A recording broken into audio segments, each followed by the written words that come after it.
We have all heard the Christmas story many times before. And we usually hear the story told from the perspective of favorite characters. We see the story through Mary's eyes, through Joseph's, maybe through the shepherds. But there were other characters. And they had maybe a very different take on the events that took place on that first Christmas. Maybe they weren't particularly happy with the events that took place when Christ was born in Bethlehem. But their perspective is still significant. It is still, I think, worth hearing. So maybe we can hear from one of them. For example, what if I were to tell you that recently some archaeologists digging in the Holy Land uncovered a vast treasure trove of new documents. They were digging in the Herodium, a massive palace built by Herod the Great, about 5 kilometers from Bethlehem. This huge palace on top of a mountain. And let's just say that these archaeologists were digging in the bowels of this Herodium palace, and they came across a huge cache of ancient documents. Very small documents, mind you, tiny little documents written on cuneiform clay tablets. Most of them not longer than 140 characters long. Little bits of information, but very significant bits of information because they are the direct thoughts of King Herod himself. I mean, it would almost be, if we had documents like that, it would almost be as if Herod were able to set up a Twitter account and tweet out his own thoughts to the people of his own kingdom. Wouldn't that be amazing? Did it happen? Have archaeologists found such a cache of documents? Well, no. But imagine if they did. Wouldn't these documents, these short documents direct from the heart, from the mind of the great King Herod over 2 millennia ago, give us great insights into this character and who he was? Take, for example, this tweet.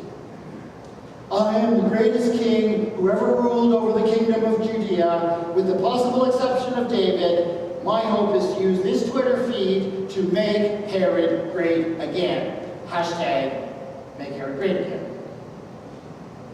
You see, King Herod was indeed a great king by many measures. He ruled over a vast territory as a Roman client king. He had immense power, but there seemed to be this deep underlying insecurity in the man. He seemed to be constantly trying to prove himself, to prove to people just how great he was. For example, here is a series of tweets in which Herod lays out all of his building projects that he accomplished during his life. And it is indeed an amazing list of all of these buildings that he made. Every one of them huge, every one calculated to impress people. But it's not just the vast quantity of building projects that Herod carried out during his life. There was also the way that he built, because everything he built seemed to be calculated to impress people. Take this tweet, for example. I always built everything bigly, with massive stones. I know that some people suggest that I was overcompensating for something, that if the stones were big, then something else must have been small. Believe me, there's no problem in that department. No problem at all. So, everything he built with these huge, massive stones. To this very day, if you go to the Holy Land and you see what Herod built, you will be impressed by the sheer size of these stones and why he put them into place. Wonder how he put them into place. But why did he build this? Why did he seek to impress people so? Well, it seems to be this constant battle to find approval, to find some reason for people to recognize the greatness that was in him. Take this tweet about the most important building project that he ever did. Here is my original plan for the temple in Jerusalem. But a bunch of losers said that the people would be offended if I put Herod up on big gold letters, so I couldn't do that. Sad. So he couldn't name this temple in Jerusalem after himself. He couldn't brand it. But he did the next best thing with this project. People don't know this, but I also built this place. Basically, I chopped off the top of a mountain to build a massive palace. I did brand this one, not with giant gold letters, but I made sure everyone called it the Herodian.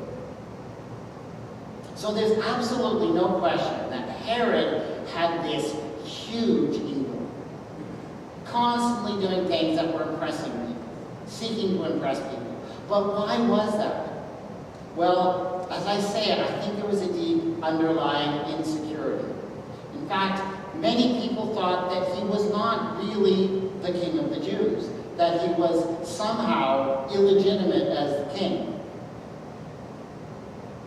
One of the reasons for this may have been the fact that he was not actually a Jew himself. He was actually a foreigner. He was an Idumean. And so that fact alone would have made him illegitimate as a ruler in the eyes of many of the people he ruled.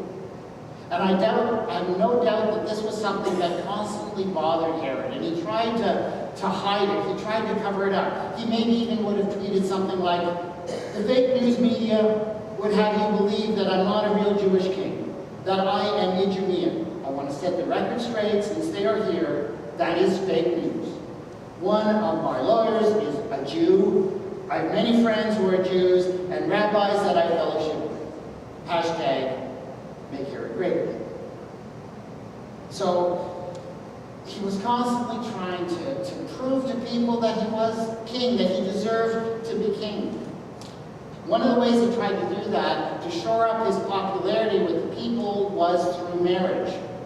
He actually married into the family that had previously ruled over Judea before the Romans came along. He married a Hasmonean princess by the name of Mariamne. Now Mariamne was, by all accounts, an incredibly beautiful princess. She was beloved by all the people.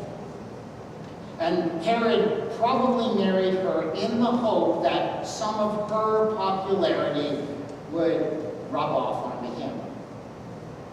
This is what he tweets to his people about his second wife, Mariamne. This is Mariamne, our great and very hard-working first lady, and my second wife. She truly loves what she's doing, always thought that if you run, you will be king. But the whole marriage with Mariamne thing really didn't work out all that well. For here, Herod found himself in a position where his wife was more popular than him, and his wife and the sons he had with his wife, in many people's eyes, had a better claim to the throne than he did. Well, it didn't take very long, therefore, for Herod's jealousy and anger to kick in. And so before long, he had accused his sons by Mariamne of rebelling against him. He had them put to death. Shortly thereafter, he also had his wife, Mariamne, put to death for rebelling against him. As you can imagine, this hardly endeared him to the people. It made him even more hated. So basically, this whole second marriage with Mariamne thing really only made things worse for him. But I'm sure he would have preferred to deny it. I had to put Mariamne and her sons to death. I hated to do it, but after I treated her, I threatened her life many times. She was extremely disloyal to me. Sad. Herod cannot tolerate disloyalty. There's one other thing that made Herod very insecure in his kingship. And that was the fact that he was a Roman client king, which meant that his position and all of the power he had came from Rome, came from this foreign power. He was entirely beholden to the Roman Emperor Caesar Augustus.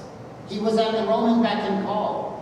All the Romans had to do was summon him. Herod had to drop everything and run to them. And he never knew whether they'd let him come back or not. So this connection to Rome was also something that made him very insecure, and I'm sure he would have loved to deny it.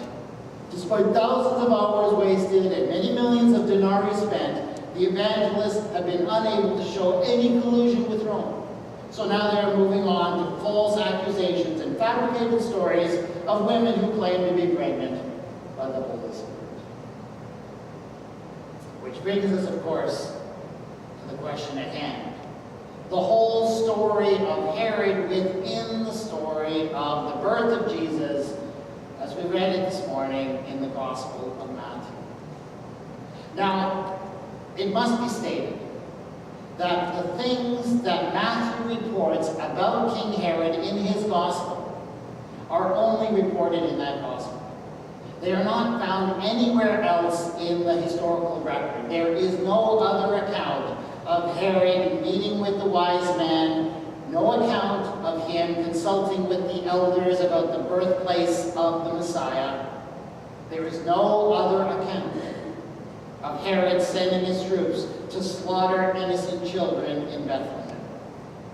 The only source we have for these events are the Gospel of Matthew, which means perhaps that Herod himself would have totally denied these things. He might have even denounced these stories as fake news. Matthew's Gospel is a total fake news account. I never colluded with any wise men. The whole Bethlehem slaughter thing is a fabrication. Most of all, there was only ever one king of the Jews, me. But is it true? Is Matthew's Gospel story of the birth of Jesus a fake news attempt, a Christian attempt to build up their own Messiah by tearing down the greatness of the king? Well, I don't think so. I would not call it fake news. Indeed, everything that Matthew says about Messiah absolutely fits with what we know of the character of this king. This is exactly how Herod was, exactly how he would have reacted to these things. I mean, the idea that Herod would have reacted with fear upon hearing foreign visitors coming looking for a king of the Jews who was not him totally fits with what we know of this character. Though, of course, Herod himself likely would have denied it. I just heard that failing evangelist Matthew says that I was afraid when the so-called wise men showed up looking for a king. Fake news. When will these gospel writers treat Herod fairly?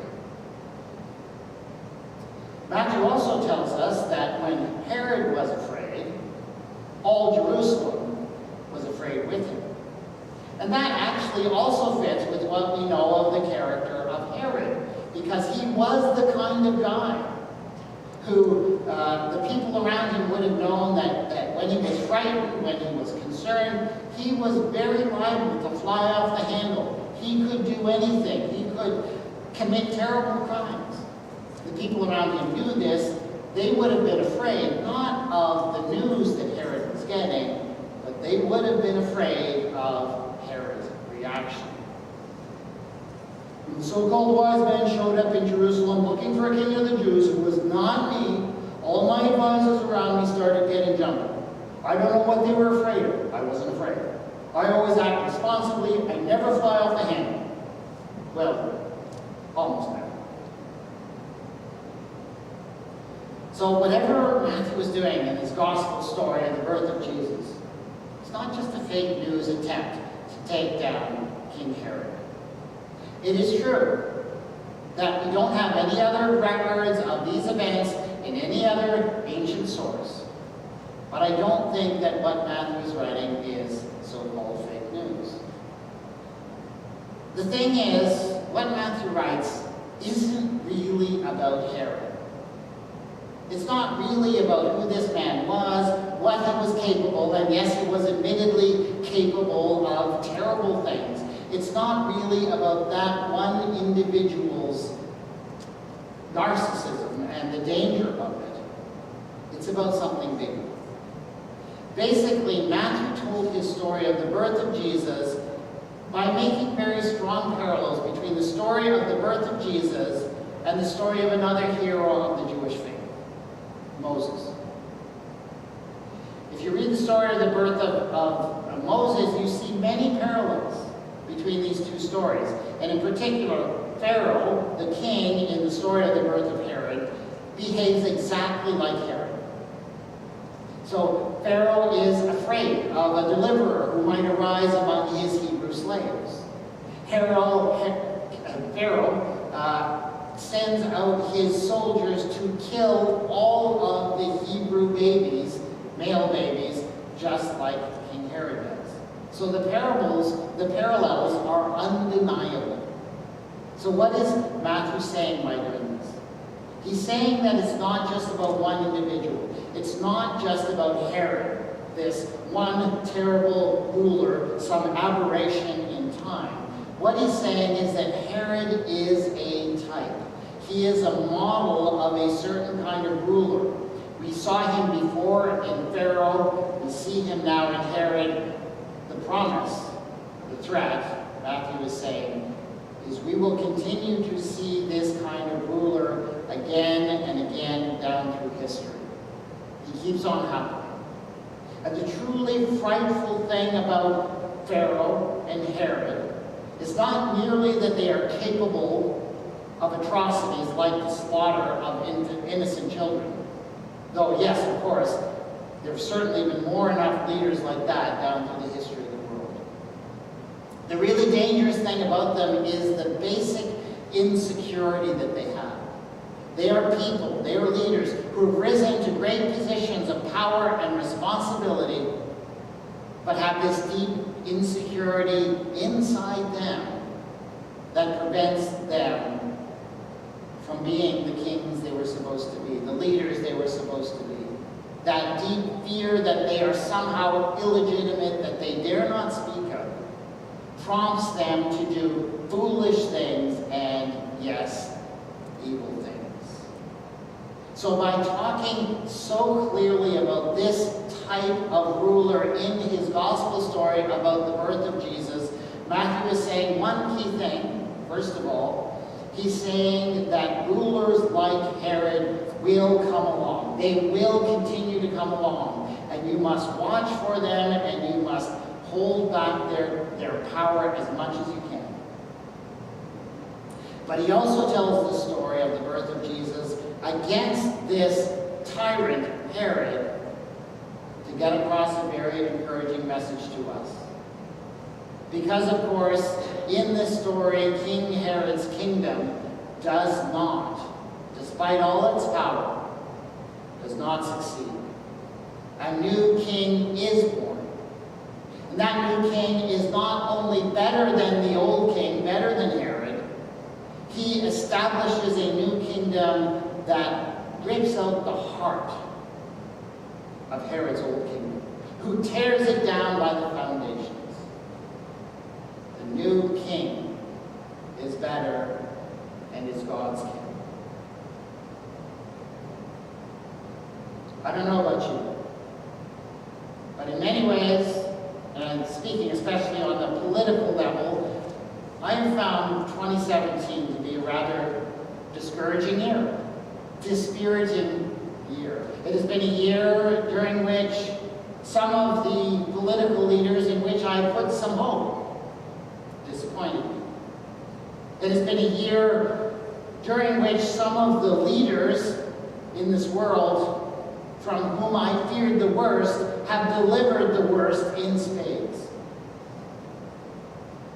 It's a year that has brought me down in some ways.